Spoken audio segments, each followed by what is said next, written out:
ये बात 3 साल पहले की है जब बिनय के साथ एक खौफनाक घटना घटी थी। बिनय जो एक बीमा कंपनी में काम करता था, अक्सर कंपनी के काम से अलग-अलग जगहों पर जाया करता था। इस बार उसे नेपाल भेजा गया। वहाँ का काम कुछ दिनों का था।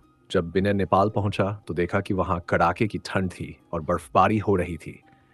ये इलाका शहर से दूर पहाड़ियों में था, जहाँ बर्फ गिरने की तीव्रता और भी ज्यादा थी। रहने के लिए उसने एक घर किराए पर ले लिया। पहली रात करीब आधी रात को दरवाजे पर अचानक दस्तक हुई।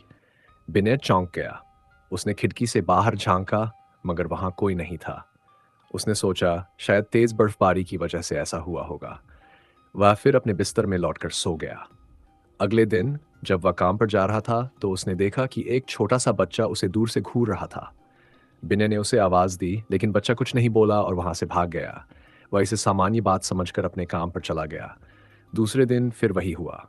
इस बार वो बच्चा सामने आ गया। बिनय ने उससे उसका नाम पूछा। क्या नाम है तुम्हारा? वह बच्चा चुप रहा। तुम्हारा घर कहाँ है?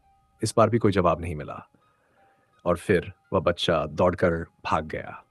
उस रात जब बिनय घर लौटा तो ठंड और बढ़ चुकी थी। वह जल्दी से अपने बिस्तर में घुस गया। रात करीब 10 बजे अचानक फिर दरवाजे पर दस्तक हुई। खट खट खट। बिनय चौंक गया। कौन है? उसने आवाज लगाई। कोई जवाब नहीं आया, लेकिन उसे लगा शायद कोई बच्चा है। उसने खिड़की से बाहर झांका तो देखा कि वही बच्चा दरवाजे पर खड़ा था। बिनय ने दरवाजा खोलने के लिए कदम बढ़ाया ही था कि उसका फोन बज उठा।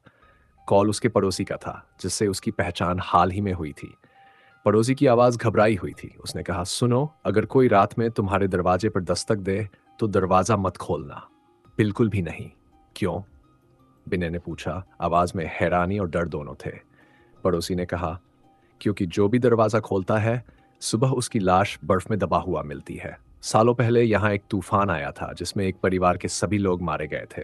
सिर्फ उनका एक बच्चा बचा था। एक कड़ाके की सर्द रात उस बच्चे ने हर घर का दरवाजा खटखटाया था मदद के लिए, लेकिन किसी ने दरवाजा नहीं खोला। अगली सुबह उस बच्चे की लाश बर्फ में दबा हुआ मिली। कहते हैं उसकी आत्मा आज भी भटकती है और जब ठंड बढ़ती है तो वह दरवाजे खटखटाती है। यह सुनकर बिनय के हाथ पांव ठंडे पड़ गए। उसकी नजरें दरवाजे की तरफ गई, जहां से खटखटाने की आवाज अभी भी आ रही थी। खट खट। वह पसीने से तरबतर हो गया, पर उसने दरवाजा नहीं खोला। अगली सुबह जब उसने खिड़की से बाहर झांका तो वह बच्चा कहीं नहीं था। वह फिर कभी नजर नहीं आया। लेकिन बिनय अब भी उस रात को याद करता है और दरवाजा खटखटाने की आवाज उसके कानों में गूंजती रहती है।